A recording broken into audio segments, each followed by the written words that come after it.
यंदा गौरी गणपती हे 7 दिवसांचे असल्यानं काल मंगळवारी दुपारी 3 वाजेपासून रात्री उशिरापर्यंत गणपती बाप्पा मोरया, पुढच्या वर्षी लवकर या अशी साद घालत खालूबाजाच्या तालावर लेझिम खेळत गणेश भक्तांनी आपल्या बाप्पांना भावपूर्ण निरोप दिला।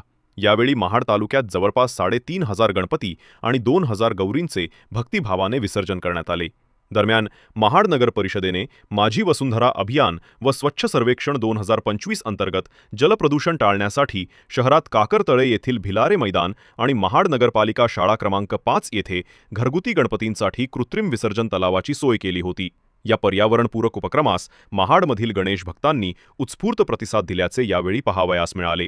हा उपक्रम यशस्वीरित्या राबवण्यासाठी महाड नगर परिषदेसह महाडमधील प्रदूषण नियंत्रण मंडळ, सिस्केप, लायन्स व रोटरी क्लब, कृषी महाविद्यालय, महाड पत्रकार संघ आदी संस्थांनी विशेष पुढाकार घेतल्याने कृत्रिम तलाव सजावट, स्वच्छता व फुलांच्या उधळणीमुळे विसर्जनाची प्रक्रिया भाविकांसाठी सोयीची व उत्साहवर्धक ठरली। या पर्यावरणपूरक विसर्जनाला शहरातील 100च्या वर भाविकांनी प्राधान्य दिल्याचे चित्र दिसून आले।